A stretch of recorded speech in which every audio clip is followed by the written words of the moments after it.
Very Bad Wizards is a podcast with a philosopher, my dad, and a psychologist, Dave Pizarro, having an informal discussion about issues in science and ethics. Please note that the discussion contains bad words that I'm not allowed to say, and knowing my dad, some very inappropriate jokes. Sure, we all feel alive now, but how do we know it's not all, just an illusion? The great boss has spoken. Pay no attention to that man behind the curtain.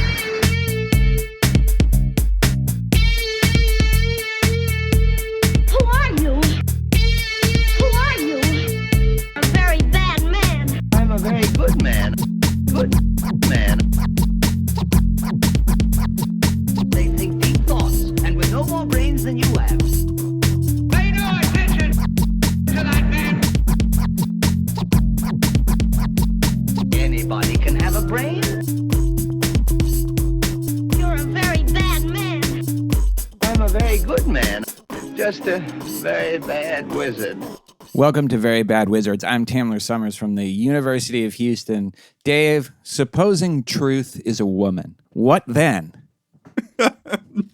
It comes and it goes. I don't know. I don't know a good punchline. Is this from Nietzsche?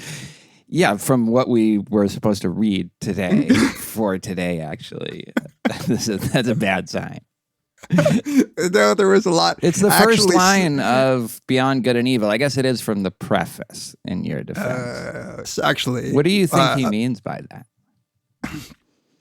You never know with Nietzsche. I actually spent a little bit too much time trying to understand what Nietzsche's relationship to women was. Yeah. And the answer turns out to be a little complicated. So either he was a virgin or he died of syphilis from visiting too many prostitutes. And either way, it doesn't bode well for him using them as a metaphor for truth. There's an interesting line that I came across, which is from part 3, which we didn't read, where he says about a woman, but she does not want truth. What is truth to woman? From the beginning, nothing has been more alien, repugnant, and hostile to women than truth. But he actually means this as a compliment. He goes, her art is the lie.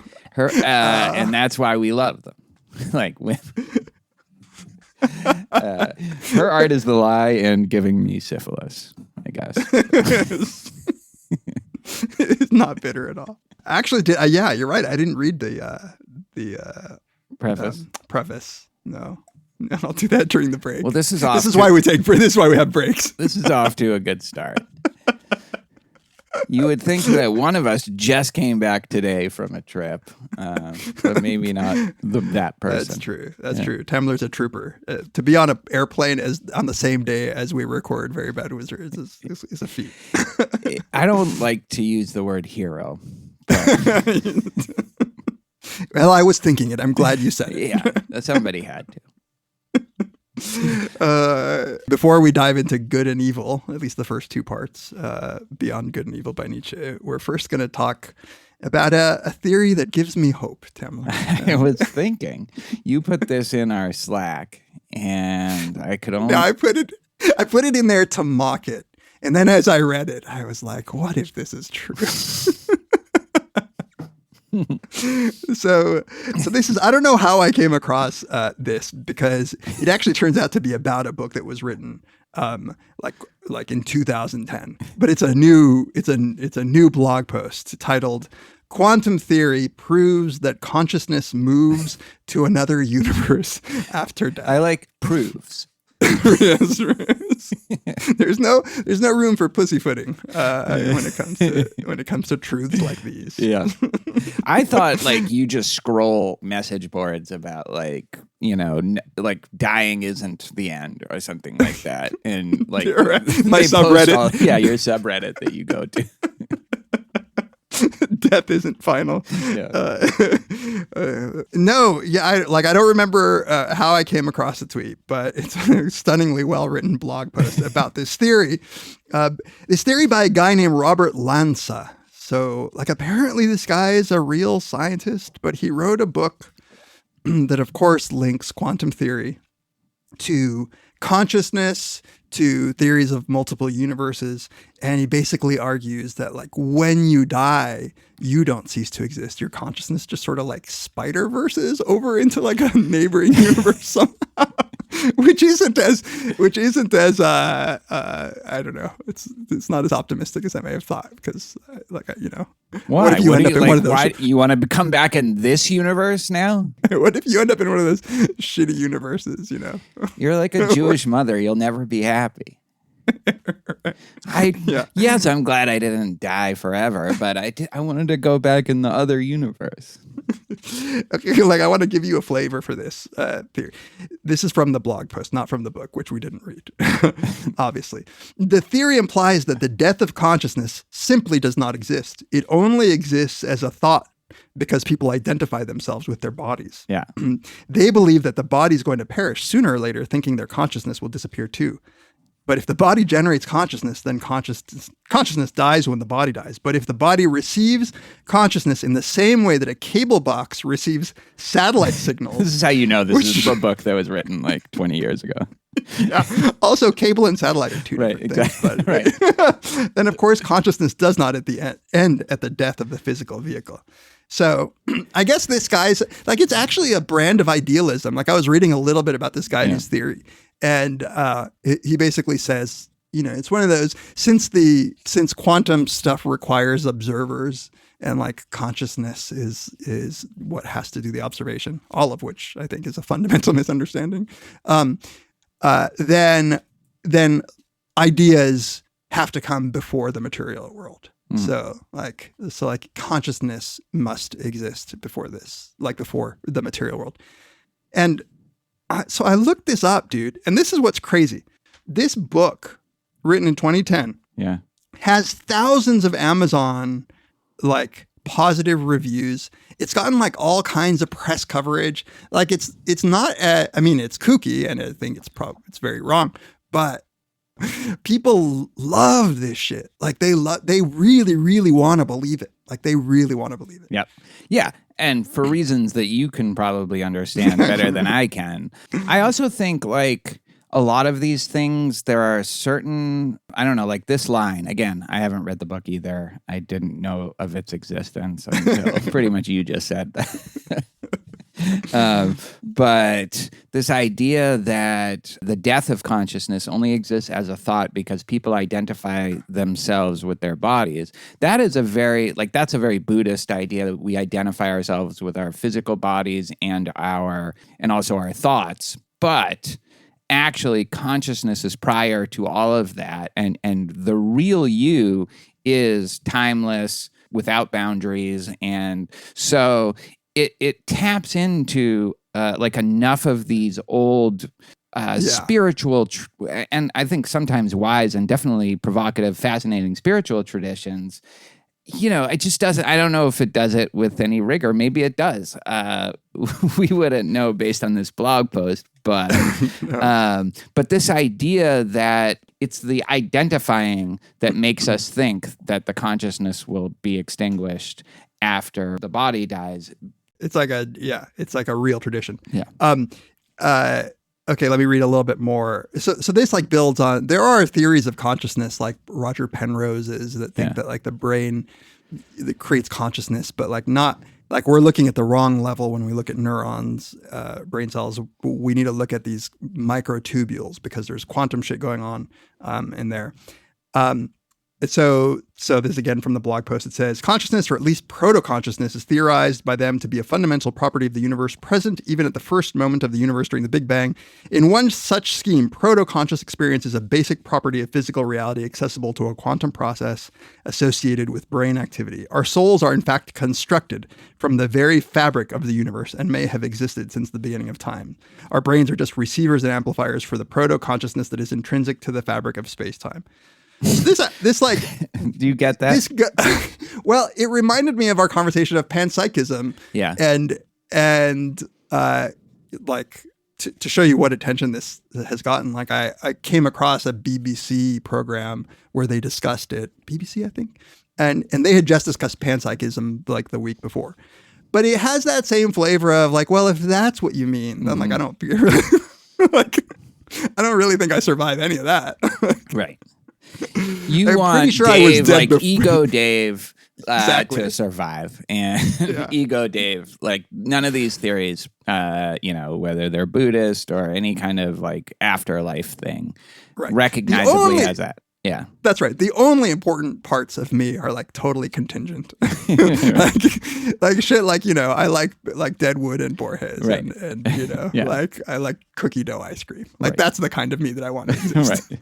Not just like as some part of consciousness that I played a part of and wrongly identified myself with a small sliver of, I agree. Right. Like Yeah. I don't look to these things for that, but then I don't have the need for it that you do. You don't have. Well, I've ordered the book. I'm going to see if I can will myself to believe it by the end. But you were saying right before we started recording that this has some parallels to Nietzsche, who we're about to discuss. Like, what did you mean by that? Well, so a couple things. One, just idealism. I like Nietzsche's attack on idealism. But two, the whole like tricking yourself into believing an idea that's like that you like, right? Which Nietzsche is very rails against. But also opens the door for, truth as something that's a Yes. lot more fungible. And, like I got out of just those two parts that we read a kind of almost pragmatist vibe. Like I think Nietzsche would find this ridiculous and kind of pathetic, this kind of view, or at least the description that we got of the view. Right. But I think the idea of a fleshed out philosophy or worldview that works for you and that invigorates you and challenges you, he might Totally. like that aspect of That's why it's hard to pin down what exactly Nietzsche believes, because at the same time you're like, oh, maybe he's open to some of these non-traditional ideas, and then you get the sense that he's like he would mock them at the same time. Like it's so totally unclear. Yeah. And we can talk about whether that's a virtue or a flaw of his writings. Right. I have some thoughts on that. I bet you do too. I suspect. In this, I think the issue is, you're trying to make it sound way more scientific than it is. At least right. in what we read. The idea that like the Hubble Space Telescope tells us that there are multiple universes, that's just not true. Yeah. The either the blog post is really jumping through some of the arguments, but like I read some reviews of the book, and like respectable physicists are like this guy's a biologist, and he's talking about some stuff that's I think out of his league. Here's the quote actually, and I stand corrected. It's the Planck Space Telescope. He says the fact that our universe is not alone is supported by data received from the Planck Space Telescope. Using the data, scientists have created the most accurate map of the microwave background, the so-called cosmic relic background radiation, which has remained since the inception of our universe. They also found that the universe has a lot of dark recesses represented by some holes and extensive gaps. Is that dark matter that they're referring to? I think so. Like the microwave background radiation is supposed to have been like the smooth, like the remnants of the Big Bang, the radiation that's supposed to have smoothed out throughout the universe. But I guess it's kind of lumpy, and so like. But what he says then is because of theoretical physicist Laura Mersini Houghton from the North Carolina University. What is this like that Chat we read? GPT, Chat GPT must have written this. Like an early Chat GPT. And holes and gaps are a result of attacks on us by neighboring. Attacks on us by.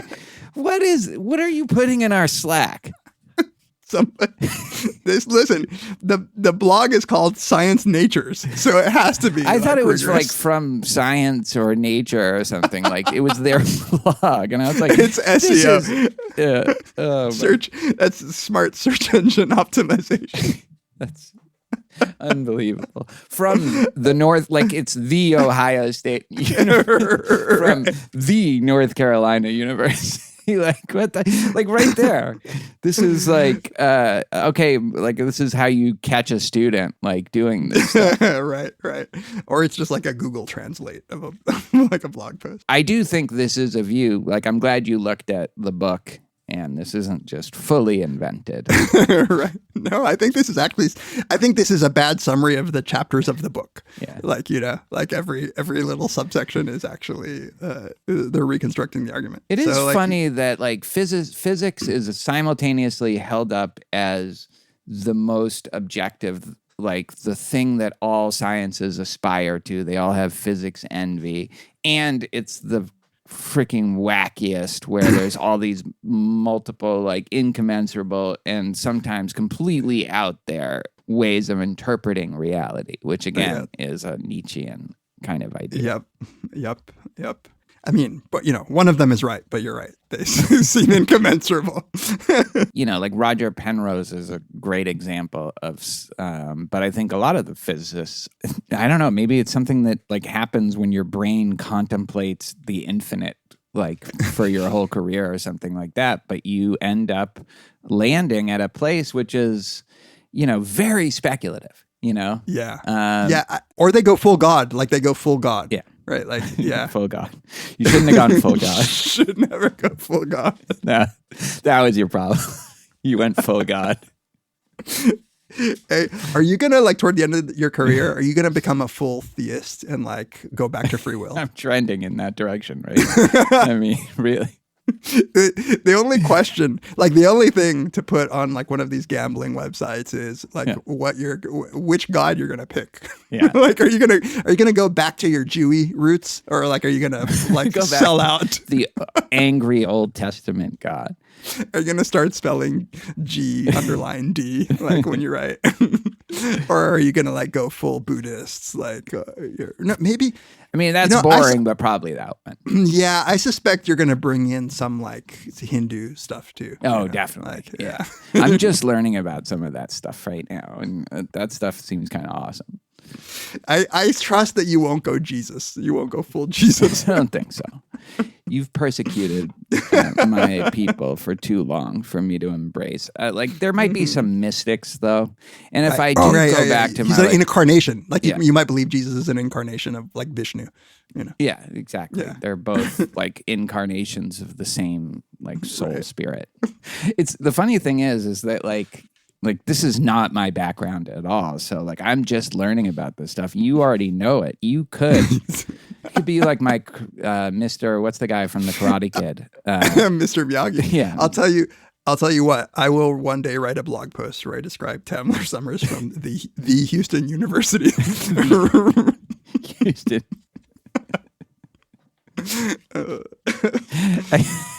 How did I not? Because I did read this, or at least I read. I know. That's why. Why do you think I had started doing more research this afternoon? I was like, this blog post maybe doesn't even stand up to our mockery.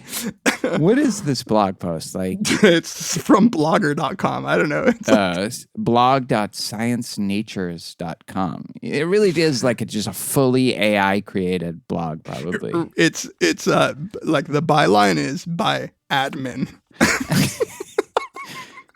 Yeah, I mean, there's a number. Webmaster. Webmaster. Yeah, remember Natures. Webmasters? Yeah. This is how it's going to be, because I've just flown in. I had to wake up at like 5 a.m. and I know we would have been like, it was either this or record when I had a fever. Record when you had a fever, or there was just like a massive construction happening. Right. We're doing our best. All right. What more do we have to say about this this view? I would like to learn more. Like you say, I am more open these days to, at least for the fun of it, just seeing what these theories have to say, and as an interpretation of reality. Like the book is very well reviewed on Amazon, so we can start. This is why people listen. We will tell you whether a review is book is well reviewed on Amazon or maybe tepidly reviewed. Count on us to bring you the breaking reviews. All right. All right, we'll be right back to talk about Nietzsche and Beyond Good and Evil. Today's episode is sponsored by BetterHelp.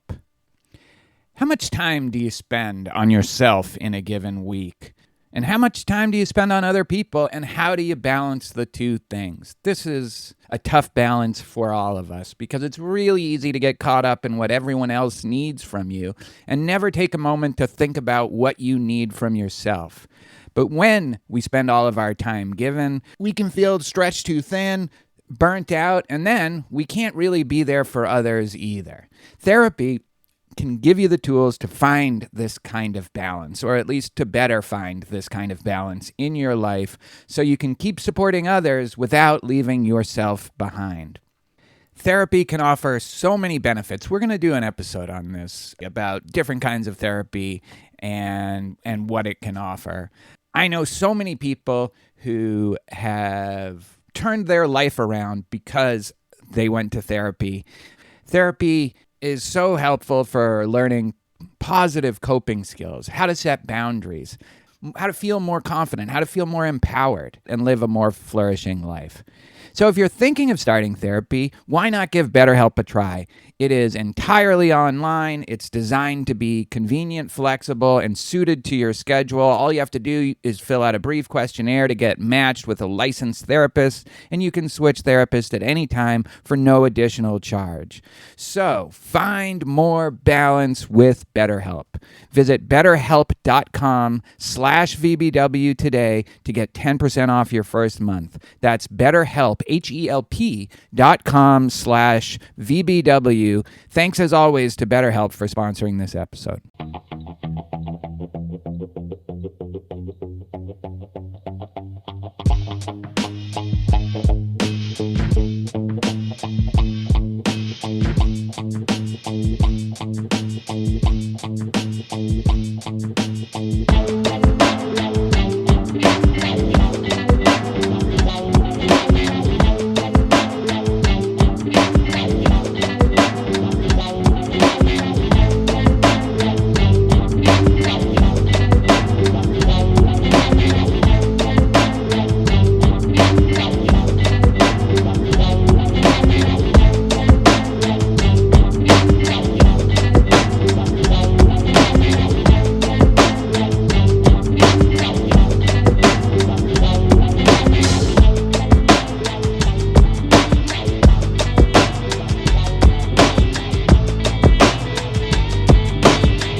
Welcome back to Very Bad Wizards. This is the time of the episode where we take a moment to thank all of you for your support and the various ways in which you support us. We really appreciate it. We especially create the community that has grown up around our show and all of the contact we receive from you, the messages, the interaction. If you want to contact us, you can always email us verybadwizards@gmail.com. You can also find us on Twitter @Tamler or @Peas, or you can tweet to our account @verybadwizards. If you want to engage in discussions with perhaps like-minded individuals, you can go to our Reddit community, reddit.com/r/verybadwizards, and argue your heart away there, or insult us anonymously, whatever it is that you want to do. You can follow us on Instagram, where Tamler actually posts for every episode. We always like to see engagement there. You can comment there. You can rate us on Apple Podcasts, and if you find it in your heart to leave us a nice review, we always appreciate that, and we think it helps people find our podcast on Apple Podcasts. And you can also listen, subscribe, and rate us on Spotify. If you want to help us in the more tangible ways, we appreciate that as well. You can always go to our support page, and there you'll find all of the ways in which you can help us. You can donate to us one time or recurring using PayPal. You can buy some t-shirts. You can buy some mugs.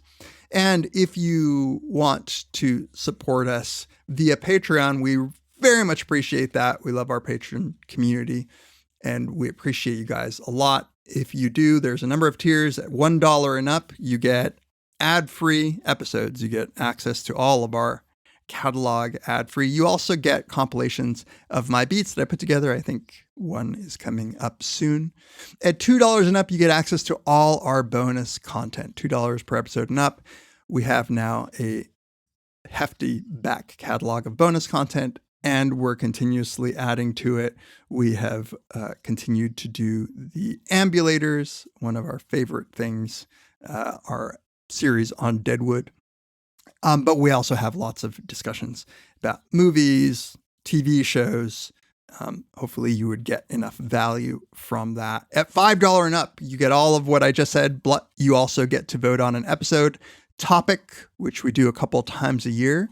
You get access to our 5-part Brothers Karamazov series, and you get some video content from Tamler and I, intro psych from me, and a couple of lectures on Plato Symposium from Tamler. I have to convince him at some point to add to his video lectures online so that you guys can enjoy those. And finally, at $10 and up, you get everything that I just said, but you get to ask us a question. Once a month, we do an Ask Us Anything.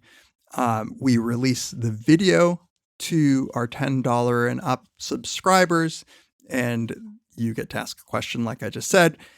Actually, at $2 and up, everybody gets the audio version of that, but the video only at $10 and up. So thank you to everybody. We appreciate all the ways in which you support us. Please consider supporting us if you have it in your heart to do so in any of the ways that I just mentioned.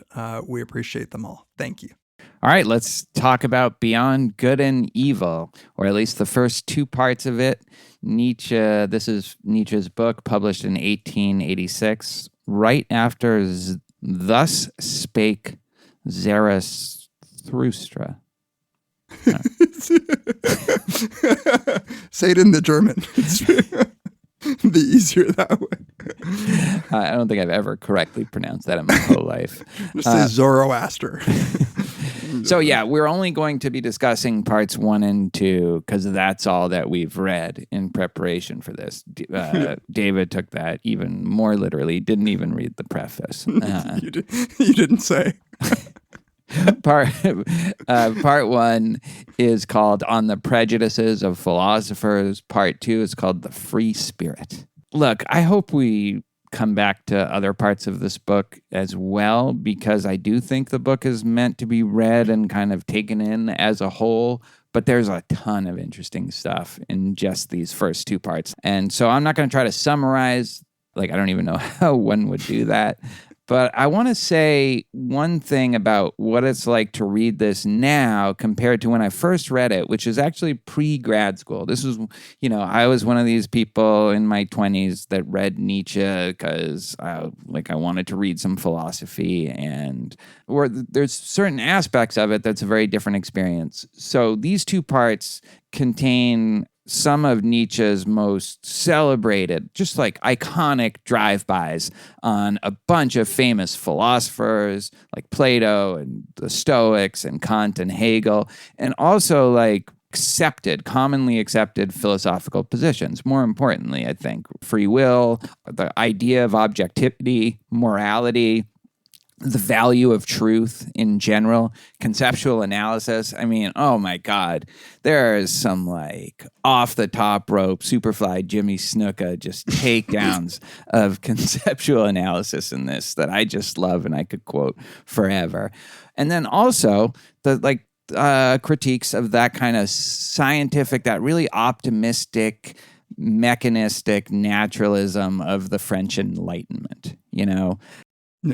And I think what's interesting is depending on where you are in your own philosophical evolution, you're almost certainly going to cheer on some of the critiques. You're going to object to others of them. You might object vociferously to some of them.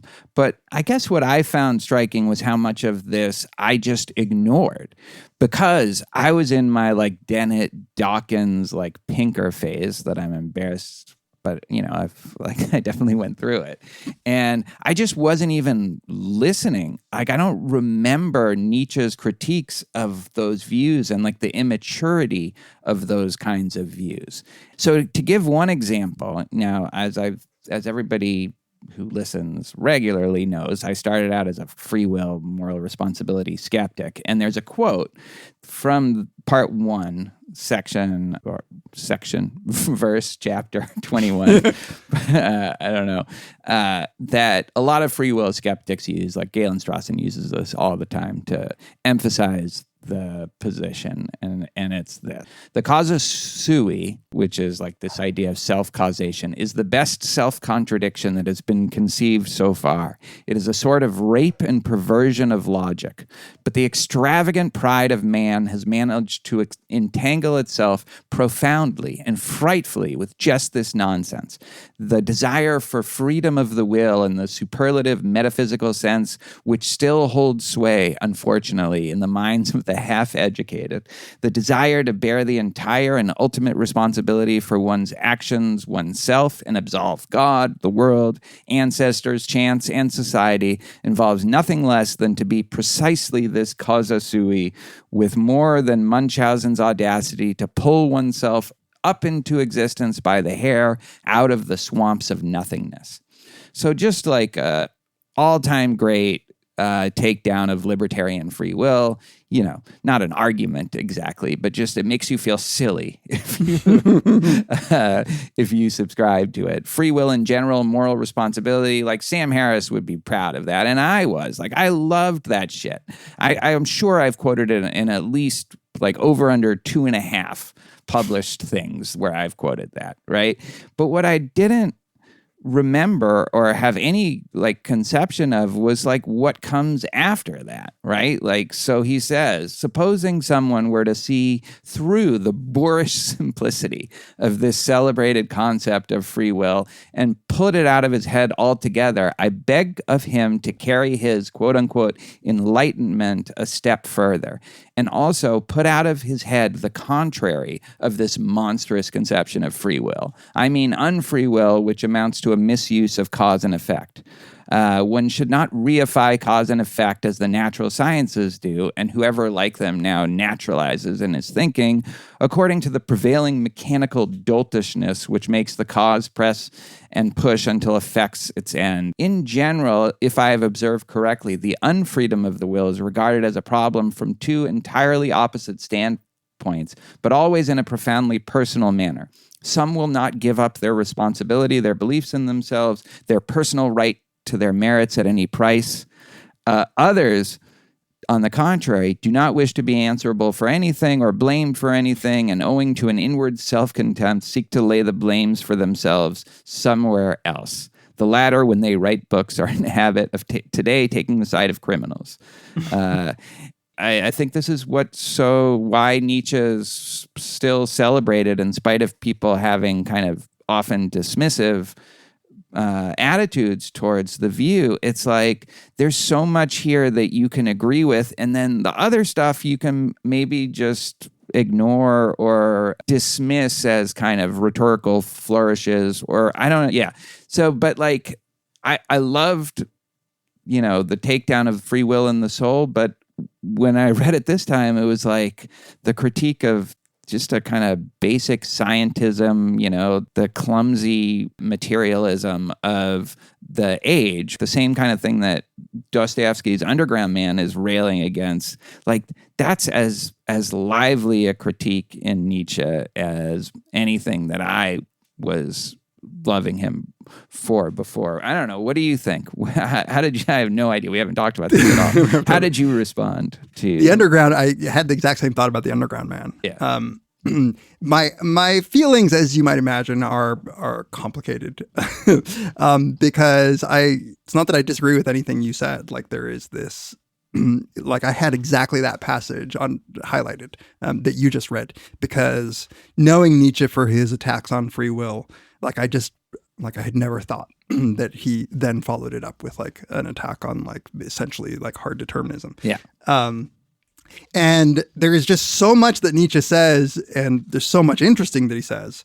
That polemical style, my problems with Nietzsche will always, I think, be the thing that you like about him. It's just come as no surprise to longtime listeners of us, which is that in saying so much, you really can find what you want.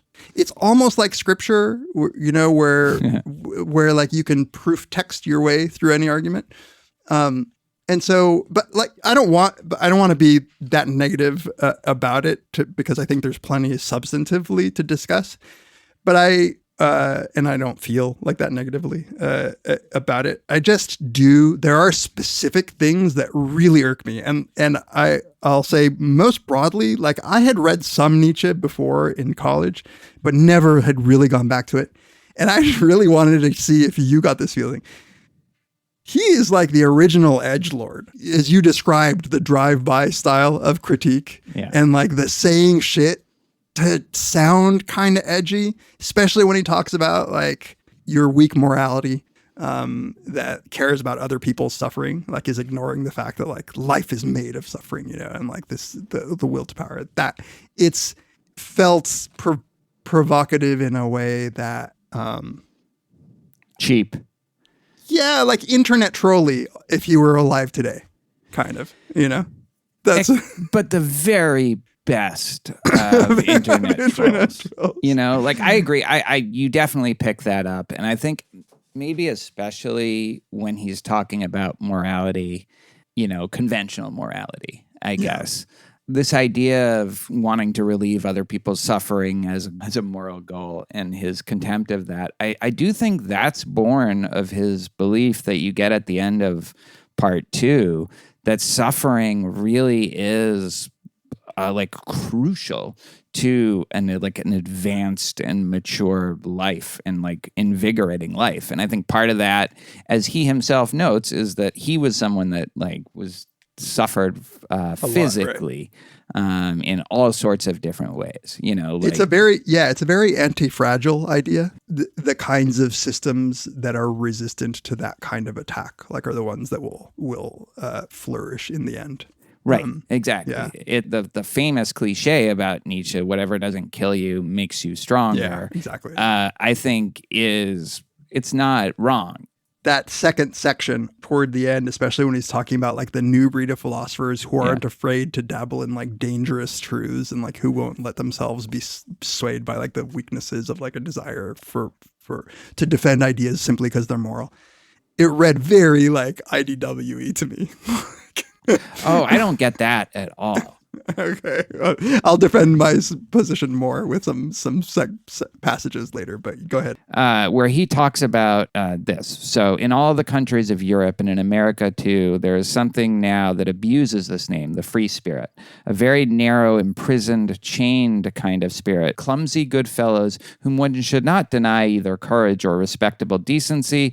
And suffering itself they take for something that must be abolished. The opposite men understand that hardness, forcefulness, slavery, danger in the alley and the heart, hiding in life, stoicism, the art of experiment, and devilry of every kind, that everything evil, terrible, tyrannical in man, everything in him that is kin to beasts of prey and serpents, serves as the enhancement of the species man as much as the opposite does. And he goes on in this vein, and what it reminded me of is the Orson Welles speech in The Third Man. Don't be so gloomy. After all, it's not that awful. Well, what the fellow said. In Italy, for 30 years under the Borgias, they had warfare, terror, murder, and bloodshed, but they produced Michelangelo, Leonardo da Vinci, and the Renaissance. In Switzerland, they had brotherly love. They had 500 years of democracy and peace, and what did that produce? The cuckoo clock. So long, Holly.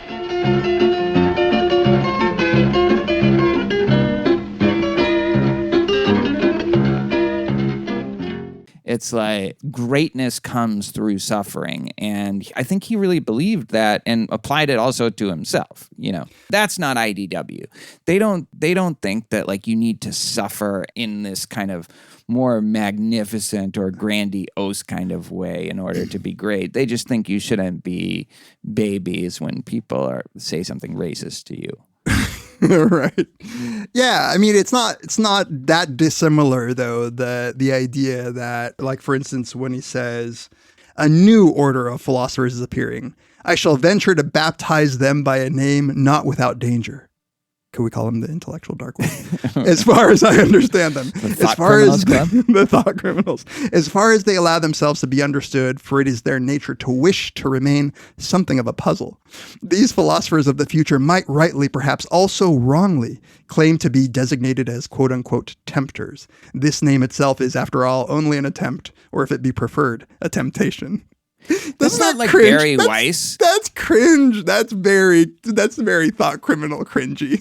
I agree that it might be cringe, but I don't think it's cringe in the same way that the University of Austin or whatever. Like, it's a level, I don't know, it has a depth that whatever the cringiness of it, it has a depth that they don't have. They just don't want you to get mad when somebody does a microaggression. They want to be able to study race science, Tamler. They want to be able to study race science. Exactly. I mean, this is not fully fair, but I did find myself thinking, what if someone were writing this stuff today? I think it does depend on whether you really believe that Nietzsche was embracing that, like that, fully embracing that suffering, but it has this flair for the dramatic. I think one of the things that I like about, and this is me and I'm projecting, but one of the things that this time around seems especially relevant to me is the Nietzschean attack on a kind of smug, complacent, I don't know, scientism, but also liberalism. Surely liberalism, right? Yeah, IDW. But an attack on that, not like they consider themselves the champions of classical liberalism. Right. This is why I find that to be such a inapt analogy, because they're the champions of classical liberalism, and this is an attack on the very complacency of that view. And also when it comes to science, and I think those two things can be related to some degree. In fact, like he lumps them together, I think, in Enlightenment science, Enlightenment morality. But like, I don't know, I picture as his target, his modern target, I picture Dan Gilbert. Dan Gilbert? Dan Gilbert. Why Dan Gilbert? I don't know. Have you ever read anything with Dan Gilbert? I have. Yeah. What, like some happiness book that he wrote? Yeah. Speaking of catching strays. It also, I think, you were talking about the Freud parallels, and I think offline, yeah. It is it might be an example of that, which he admits, which is, every philosophy is an expression of some sort of personal yearning, right? And like the deepest kind of desire for what you want to be, and maybe this is what he wants. Yeah. This is his way of projecting onto the world his own even insecurities. He would be fine, I think, with somebody at least trying to make sense of that interpretation of him. He says, right, like it's all masks. We all need to wear masks. This might be his mask. I think he kind of, in part two, he throws into question how much of this stuff, and I get that you might find this frustrating if you were a reader of Nietzsche, how much of this stuff is he consciously saying for effect and to provoke, and how much of this stuff does he really believe, Yeah. Yeah, it's hard to know. There is a way in which you're absolutely right. Like they believe firmly in like they would hate the thought of being associated with somebody who might think that truth isn't the ultimate goal. Mm-hmm. I'm more like it's the edgelord part that I'm undeniable. Point to. Yes. Yeah, absolutely.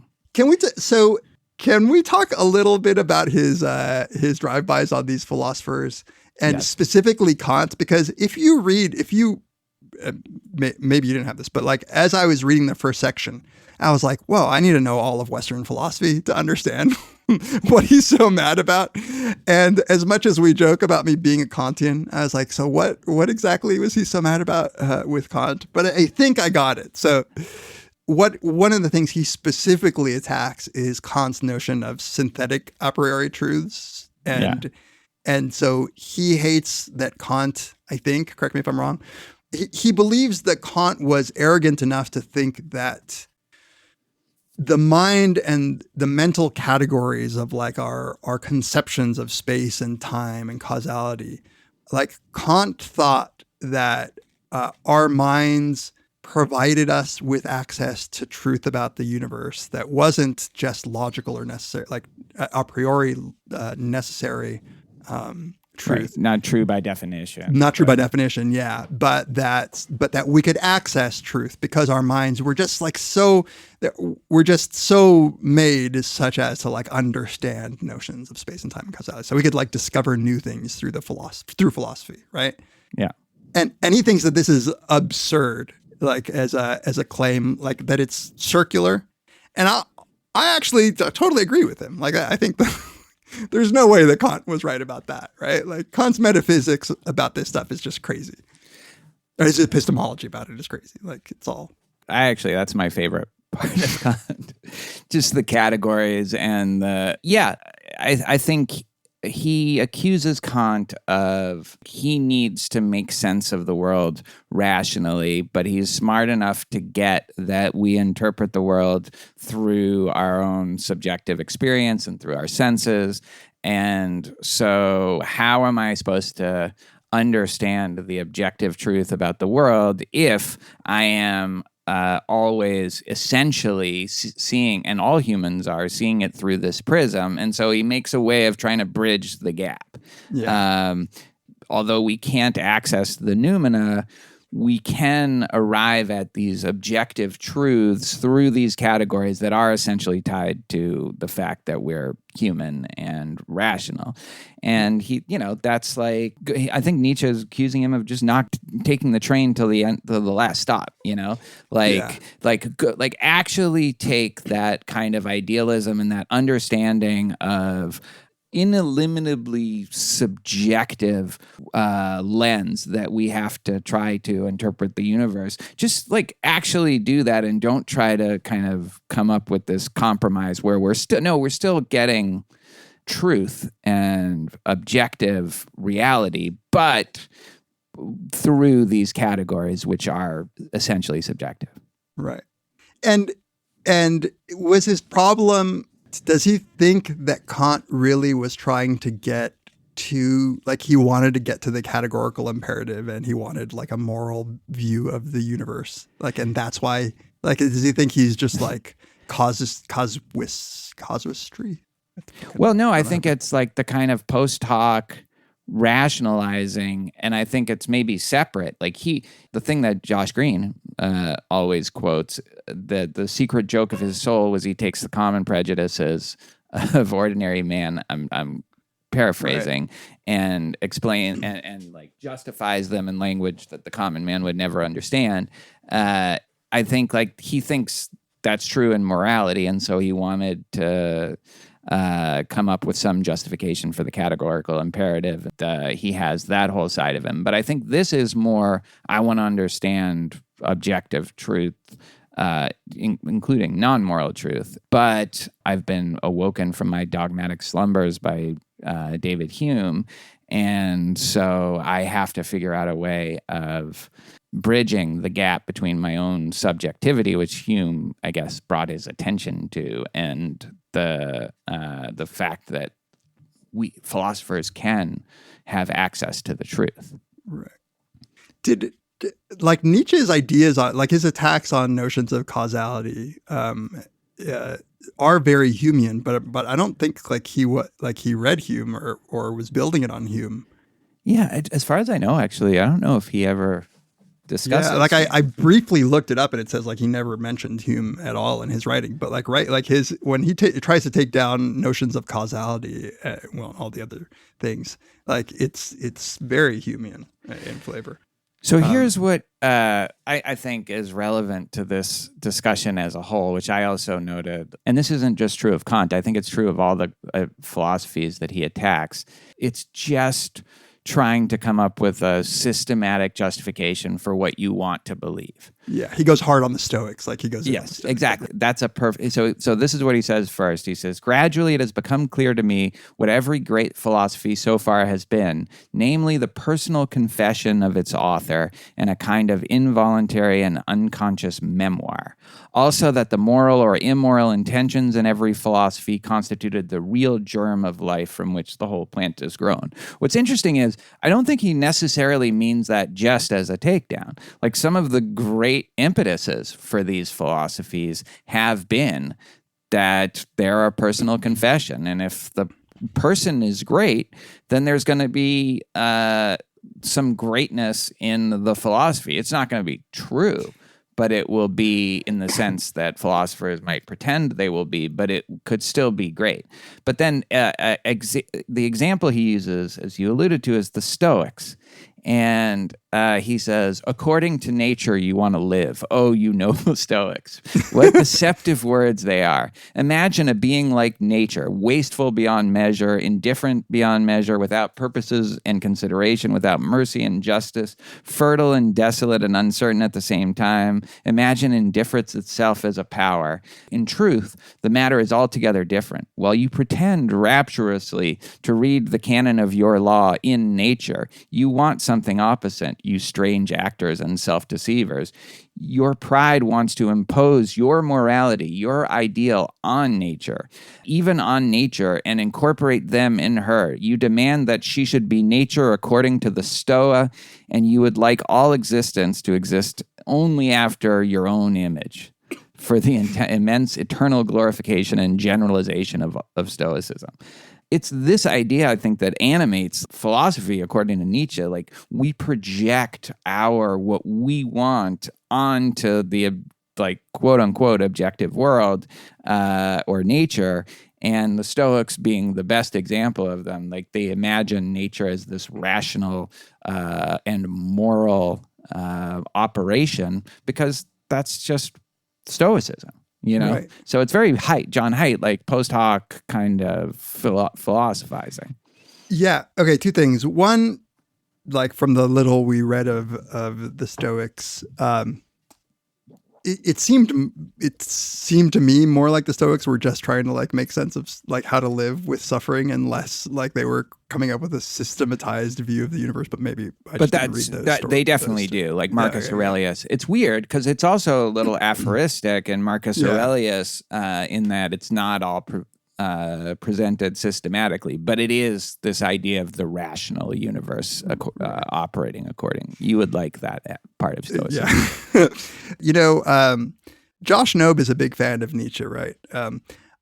In what you just described as Nietzsche's position on sort of giving this sort of naturalistic view of why philosophers come up with the ideas that they do, is that they think that they're arriving at truth, but really they're just projecting their desires, or in a very sort of Freudian view, like desires they might not even be aware that they have, like their unconscious desires.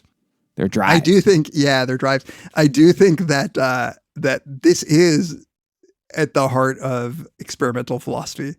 So much of experimental philosophy is trying to understand why people have intuitions that they have, and like why philosophers might believe what they believe. Like I feel like, even though it's never explicit, and it's certainly not the way that the whole endeavor is characterized by experimental philosophers, I have a feeling that they're kind of like, people who believe in libertarian free will do because they kind of want to believe in a moral order, and people who believe in determinism kind of want to exonerate criminals, and like that's really why they believe what Yeah, maybe. Again, I don't like lumping Nietzsche with. Sorry, Josh Knobe is a very ardent Nietzschean. No, I'm aware. And so is John. Like, I think a lot of the people in that vein are. Yeah. Anybody who kind of focuses on a lot of post hoc nature of reasoning will immediately be attracted to Nietzsche. But what I do think that Nietzsche does that maybe they don't do, at least to the same extent, is recognize that that's also true of their own philosophies, and consciously like present their philosophy, I think, in a way that openly acknowledges the source of it, or at least tries to reckon with what is actually driving them. And I think experimental philosophers, like the IDW, they think ultimately they're just getting at the truth. And maybe it's kind of fun to say to certain people, oh, they can't handle the truth, and that's why they believe what they believe. But ultimately, they just want to figure out, like, why do we, why do we moralize intention? And I'm just saying that aspect of what Nietzsche said, like, seems to have influenced experimental philosophers. I'm not saying Nietzsche and experimental philosophers are have the same view of the world. But I think this new philosopher that we get a glimpse of at the end of part 2 is at least aware of what he's doing to an extent that even like the John Haidt, the people who work on cognitive biases and motivated reasoning and all that, like they're not fully incorporating this view in a way that I think at least Nietzsche imagines himself to be doing. I think he would find that to be just like number crunching. He would find that to be. I think so. I think that you sometimes impute upon these philosophers the views that you hold. Like Nietzsche definitely has this flavor of like, well, physicists are arrogant, but I don't think that he has very well fleshed out views of like whether or not, say, chemistry was arriving at like something that's reliable. Like I feel like you see what you want to see in some of these philosophers. Like, I mean, Nietzsche would say that you do. I'm sure he would. I'm sure he wants to be that. Like, that was kind of the point of what I was saying when I led off in the opening. Like, of course, you're going to find the things that you're most attracted to at the moment, depending on where you are in the evolution. But I actually think this is deeper than that, in the sense that this is about like Nietzsche's whole approach to philosophical investigation, philosophical in the broad sense, which includes maybe scientific investigation. And I think he has like a more aesthetic approach to it than they do. And I think he pretty much says that explicitly in his attacks on truth and his attacks on the notion of objectivity. Unlike, I think, as you would admit, most scientists, he's not trying to find that one true theory. He wants a whole world of possibilities. He doesn't celebrate closing down the possibilities of how to interpret the world, because I don't think he thinks that's possible. I don't think he thinks it's like we can do that. I don't think I'm imputing me into this. Like, I think this is clearly Nietzsche, what people now call his perspectivalism, and the aesthetic way that's colored. Like, I think that's kind of undeniable. I mean, maybe I might be wrong. From what we read though, like he's clearly attacking philosophy and metaphysics and notions of like our imposing notions of causality, for instance, on the world. I just don't think that he is like really mounting an attack on science. Like, I think it's still kind of obscure what he might believe about the task of science and whether it might be successful. So like he might have a notion about imperfect models and pragmatism. Like he could very well have that. Like he could say like, oh yeah, well, like we are making progress. We're learning more about the natural world, because in what we read, like he very much seems to believe things about nature. Like he believes there is a harsh truth about nature, that nature is indifferent, that nature is about suffering. He is very like opposed to defining things circularly. Like he attacks that in a way, like when he uses the soporific power of opium, like as an example of like the folly of thinking in such a flawed way.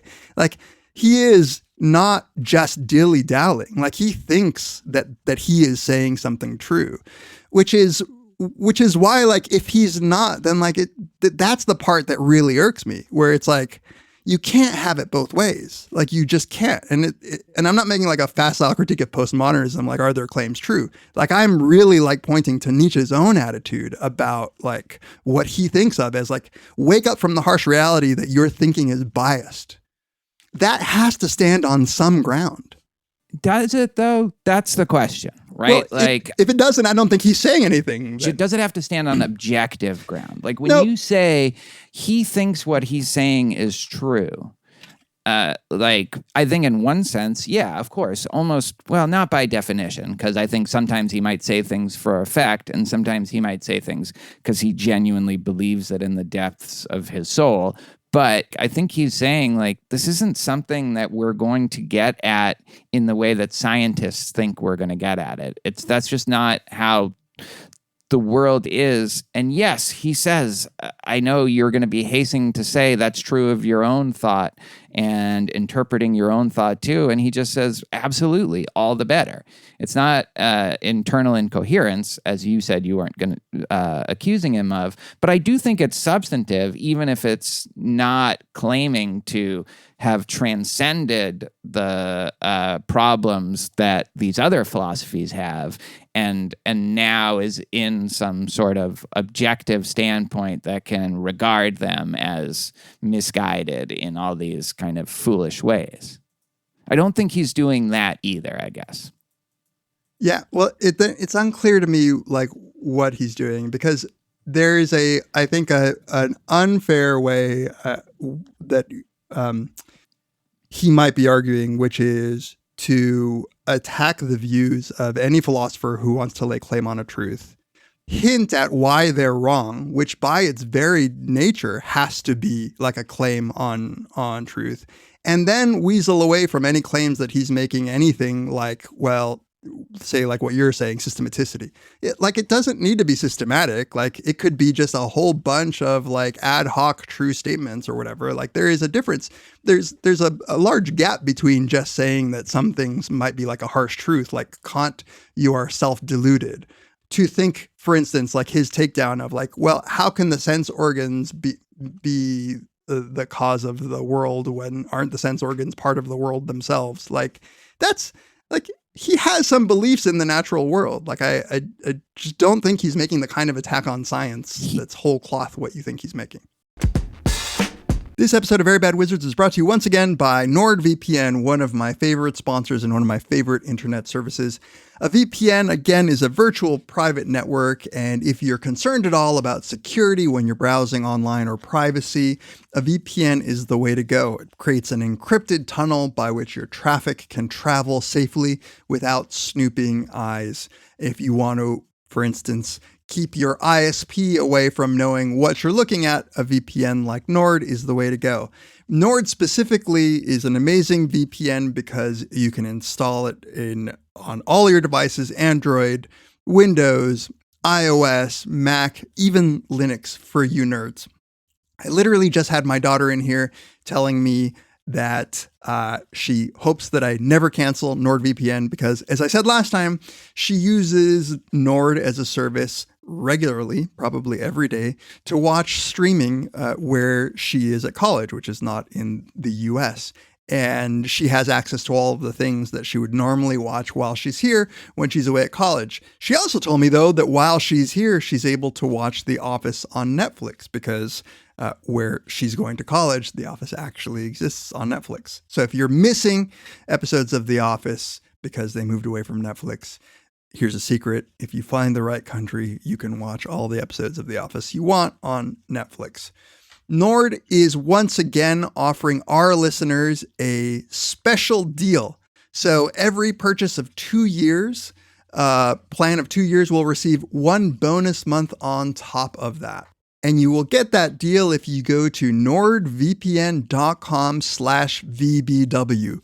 Once again, if you're interested at all in a VPN, Nord has been ultra reliable, fast. I don't even notice when it's running. And if you want to get that deal, one extra month for every 2 year sign up, go to nordvpn.com/VBW. You even get a 30-day money-back guarantee if you're not satisfied. Our thanks to NordVPN for sponsoring this episode of Very Bad Wizards. So, okay. Here's the quote that I was searching for that I found in my notes. He says, "Forgive me as an old philologist who cannot," a philologist is someone who interprets old texts, who cannot desist from the malice of putting his finger on bad modes of interpretation, but, quote, nature's conformity to law, of which you physicists talk so proudly, as though, why, it exists only according to your interpretation and bad philology. It is no matter of fact, no text, but rather a naively humanitarian emendation and a perversion of meaning with which you make abundant concessions to the democratic instincts of the modern soul. He says, like, supposing this is also an interpretation, you'll be eager enough to make this objection. Well, so much the better. This is what I think he views as what he's doing, and in even what science is doing, is an interpretation in the same way that we were talking about interpretations of artworks last time. There are better and worse interpretations. There are interpretations that are fruitful, interpretations that you feel like give you insight and make you understand yourself better, but there's no one true interpretation. Science is going to do its thing, and there's going to be some good stuff in that, and there's going to be some, pathetically bad stuff in that, and some smug, complacent stuff in that. But I think he views just the universe as this thing to be constantly interpreted and reinterpreted, and not as something that you can, through the scientific method, arrive at some kind of objective truth about. True in the pragmatist sense, maybe, because I'm getting huge pragmatist vibes from him, but not true in the way that at least many, and including you, scientists, think or understand what it is that they're doing. Yeah, I mean, if so, then I just believe he is incoherent and inconsistent. I feel like there is just... What's inconsistent about that? I never get this. Because, so the distinction to me is, and you always, I think, try to lump together the claim that anything can be true in any real sense, and then the attitude of systematicity, thinking that we can know everything, right? That's not what I'm doing. Okay, but take the systematicity part out of it, right? And Fine. say we just want to know whether light really travels at 186,000 miles per hour or whatever. If he's really saying oh, you silly person, to think that could be true, you might mean, well, either that is just not the universe doesn't have truth like that, or the human mind is such that it can't, right? Like an epistemological claim that we can't know what that is. But I do think that he then goes on to make lots of claims that aren't in this, not in this trivial way true. I guess what I'm saying is it's easy to take down everybody else's ideas about how they think the world works, and never really propose a positive view about how he thinks the world works, except for constantly insert what I think to be actual claims about how the world works. I think you have a blind spot when it comes to pragmatism. They are not making claims. And this is the thing, you think I have a blind spot of conflating systematicity and the search for just objective truth. I think you don't get that you can think that arriving at objective truth is impossible and still make claims that you believe in, that you stand behind, and that you are willing to defend.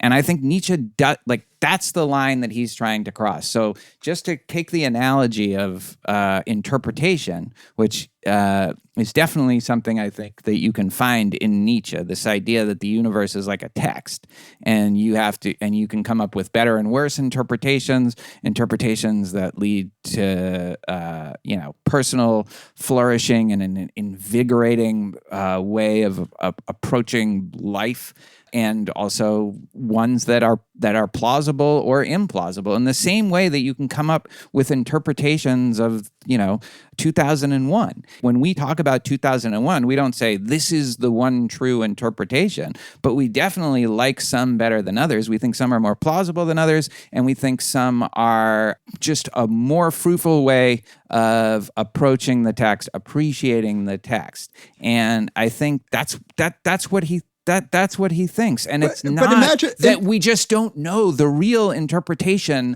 It's not an epistemological problem. There is no one interpretation of 2001 that is true, and it's just that we're struggling piecemeal, gradually to find it. It's that's just that's not the appropriate way to regard a work of art, which you agree with.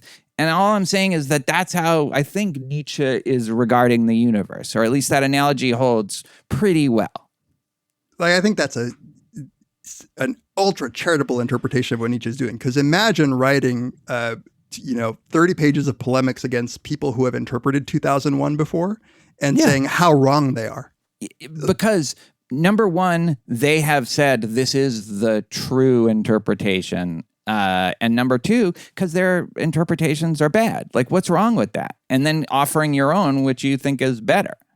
Yeah, because I think you need to flesh out what you think a better interpretation means. Like, it has to be like you have to have some criteria if you're going to say that somebody is clearly wrong, and you're going to say it like loudly and in German with exclamation marks.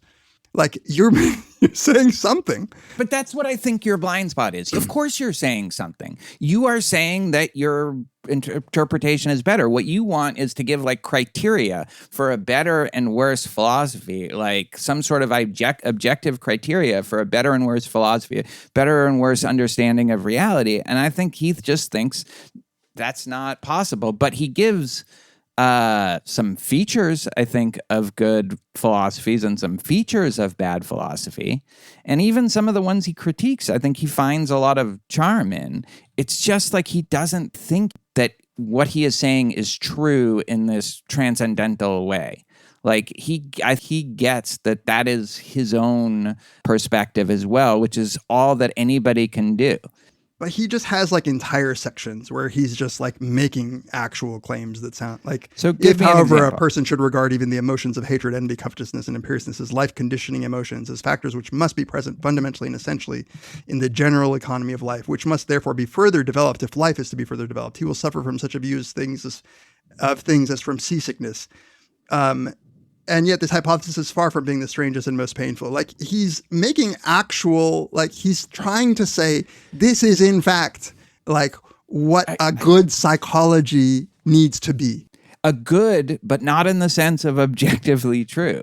If he's not going to bother to even lay out criteria for what it means, like why he's rejecting something as like wrong, or why he's embracing what he's saying as less wrong, then like, I don't know, you could say all along, like, I'm comfortable with self-contradiction and this is the least self-contradictory of the things that I mean. But like, I don't think you're saying anything. And also, like, I don't think he fears contradiction. He doesn't have a terror of contradiction or self-contradiction like you have, because he thinks that we're multiple. Yeah, no, I don't even think he necessarily thinks what he's doing is the least self-contradictory. Like, that's importing your own more systematic sensibility on what he's doing. And I also don't think, like you say, well, if he's not even going to lay out criteria for us as to how we should like evaluate, the plausibility of these claims. Like, why should he have to do that? We don't ask that of artists. I think this is a totally different way of approaching philosophy that is not consistent in the like technical sense, but is in the line with his actual philosophy, which I think is very committed to an ineliminable subjective nature of trying to make sense of life and the world. I just found that his takedowns, for instance, of Kant's notions of synthetic a priori were actually like on good grounds, right? Like, I thought that what he was making was like a point that Kant himself is being incoherent here. Like, or at the very least inconsistent or circular. Sure. And as somebody like who prizes himself on not being that is a good takedown of Kant. Right. So, okay. So circularity, like, and coherence matter, like, to him, or else then it loses the the force. Kant, it does. If you don't think that that's what you're doing. I think Nietzsche's critique is, oh, silly Kant, you're being like circular. Like, that's Nietzsche's view of Kant.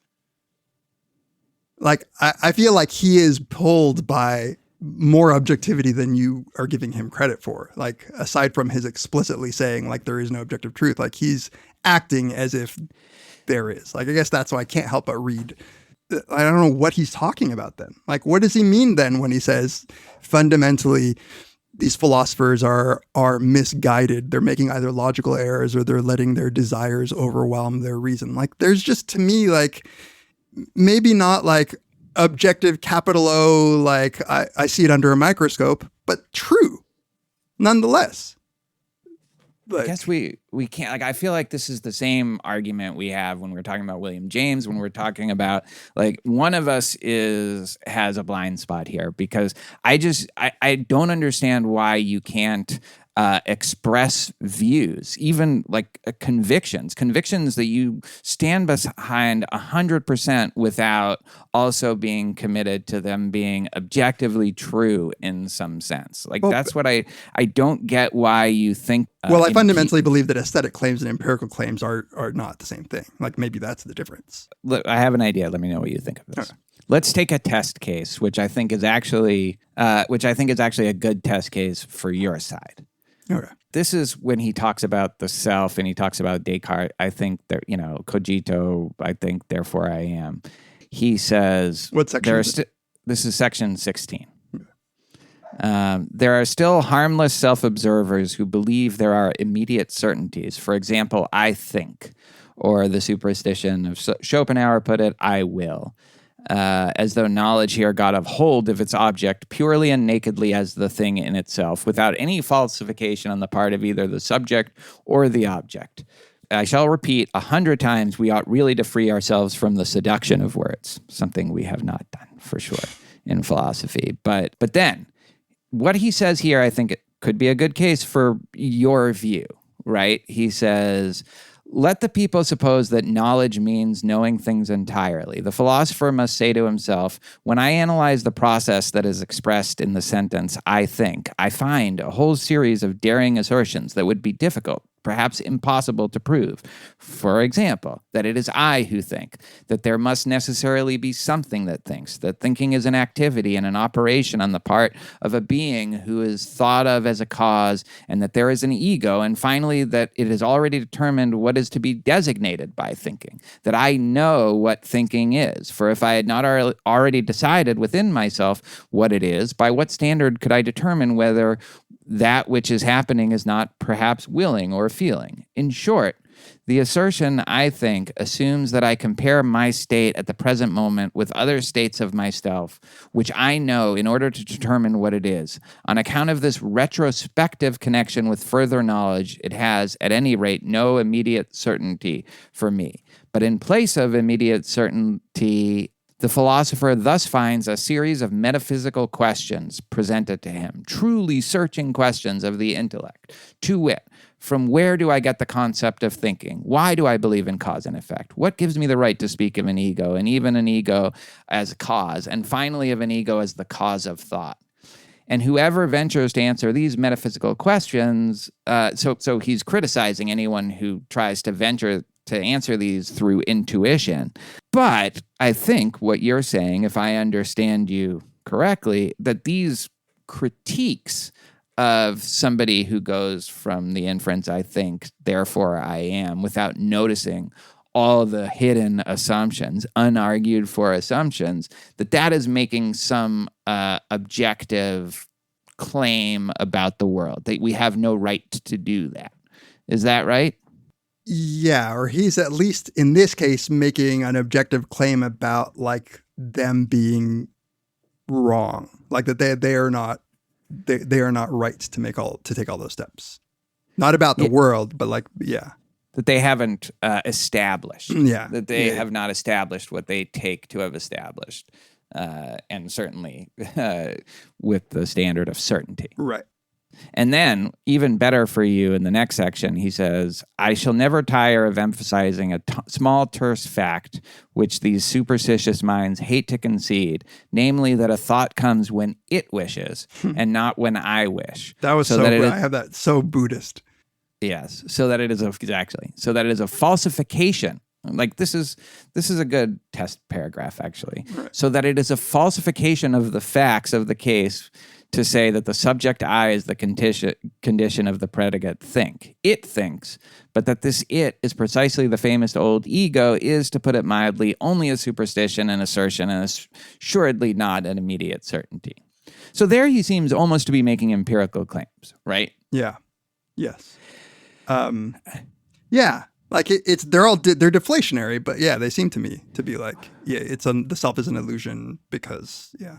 Well, or just that a thought comes when it wishes and not when I wish. Right. Seems like, yeah, you're right that it's Buddhist, but it's also like, I don't know if it's empirical, but it certainly problematizes the idea that I think, because thoughts just appear in our heads.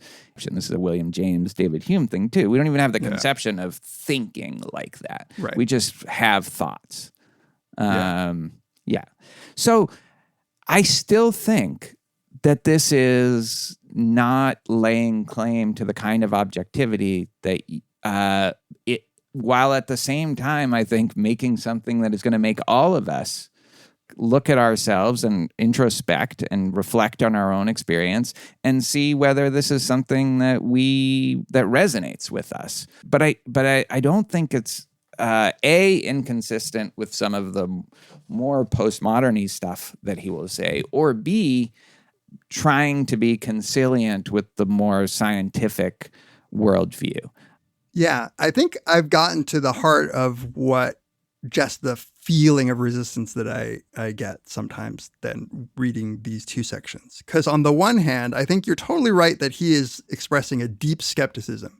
For sure, a deep skepticism about the process of doing philosophy. Like for sure that part, like analytic, that whole. Yeah. And probably scientific, like, I mean, clearly in some cases. Like, I don't know how deep the scientific skepticism or the like skepticism about realism goes or anything like that. But then he has such certainty in his positive claims later on or like throughout that's what gets me, I think. Like, it's just this feeling of like, yeah, maybe it is. Maybe you're right. I'm holding like an unreasonable standard. Like, why can't he just simply claim these things and they either stand or they don't stand on whatever grounds? But it's such a clear presentation of a healthy skepticism combined with such a fierce belief in what he's saying. It just trips me up. The question is whether there's something contradictory about that. Or not even contradictory, but maybe unhelpful, in comparison to more systematic or at least more transparently open ways of, giving the reader a way of evaluating the claims, right? Yeah, you know what I'm saying? Because usually when you encounter that form of deep skepticism, like saying like you can't even build like a metaphysics on I think therefore I am, like that's usually accompanied by a sort of humbling attitude, like toward the world, and like he definitely doesn't. No, he doesn't, and I think that's the thing. I think like you said, this trips people up about Nietzsche because we are accustomed, you're right, to the people who express this kind of skepticism. And even the skepticism, like there are people who are skeptical of science and scientific methodology and even some of the more grandiose ambitions of science, but who typically accompany that with epistemological humility. And that is not Nietzsche either. And so because he's so emphatic in his claims, you might think, well, why would you be that emphatic if you didn't think what you were saying was true, capital T, true? But I really don't think that that's what he's doing. I think he just is trying to present a forceful interpretation. And in the same way that, where he says in that same section, one has even gone too far with this, it thinks, quote unquote, it thinks, even it contains an interpretation of the process and does not belong to the process itself. So like, I think he thinks even what I'm doing is also an interpretation. And we can talk about better and worse interpretations of these processes, but talking about the true one or having knowledge of the true one, that's not something that is available. And I think for Nietzsche, not something that's even desirable. Yeah, so maybe we can come back to Nietzsche later, because then I'm very interested in the step that he takes with his view about like the will to power and like what that's all about. Like that's just sort of like the next question that pops into my head, because he's hinted at it in these first two sections. But yeah. And that's a big question with him. Like, to what extent he thinks that this is a explanatory theory of like human motivation. Right. And or if he's is it like just wisdom about how we ought to be? Yeah. Or does he think that that's a hard and fast distinction? Yeah. I can see getting frustrated with that, like, for sure. But and in fact, like, we haven't even talked about, I think, what people might associate with Beyond Good and Evil, like the critique of morality. Right. Because actually these two chapters, or these two parts, hint at it, and definitely, morality catches a bunch of strays, but it's not fleshed out like I think it is later, and also on the genealogy of morals. Right. So maybe when we go back to that, because that's also kind of making historical claims about the origin of morality, you would think is along the lines of what like evolutionary psychologists do. Right. And I've probably, or almost certainly, read more Nietzsche than you have, but for sure don't have, especially with regard to the will to power, any great sense of what the fuck that's all about. Right. Yeah. And like, by the way, before we're done, I wanted to compliment part of Nietzsche. There is a section when he's talking about the will, in section 19, where he uses this metaphor of our body is but a social structure composed of many souls. That I think is great. To his feelings of delight as commander, le fait c'est moi. What happens here is what happens in every well-constructed and happy commonwealth, namely that the governing class identifies itself with the success of the commonwealth. In all willing, it is absolutely a question of commanding and obeying on the basis, as already said, of a social structure composed of many quote-unquote souls, on which account a philosopher should claim the right to include willing as such within the sphere of morals, blah, blah, blah.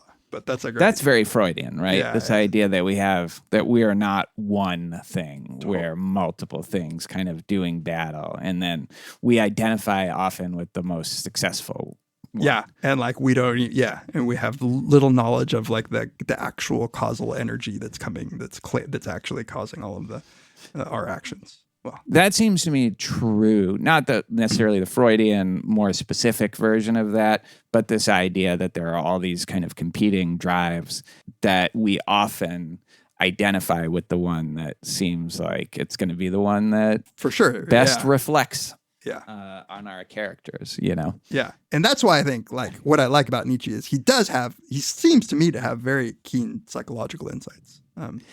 All right. Any last thoughts? There's so much that we even haven't discussed. I know. I have so much highlighted that we just didn't get to. I mean, I think that just means we should come back. Grab bag round, though. Section 31, where he talks about in our youthful years, we still venerate and despise without the art of nuance, which is the best gain of life. And we have rightly to do hard penance for having fallen upon men and things with yea and nay.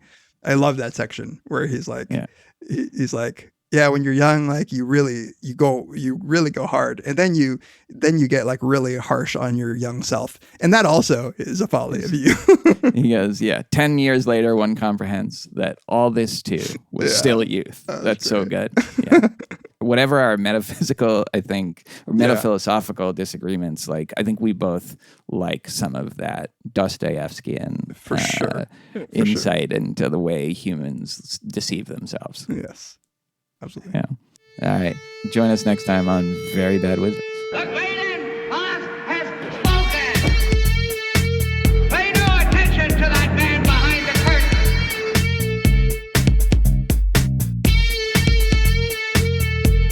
Who are you? Who are you? A very bad man. I'm a very good man. Good man.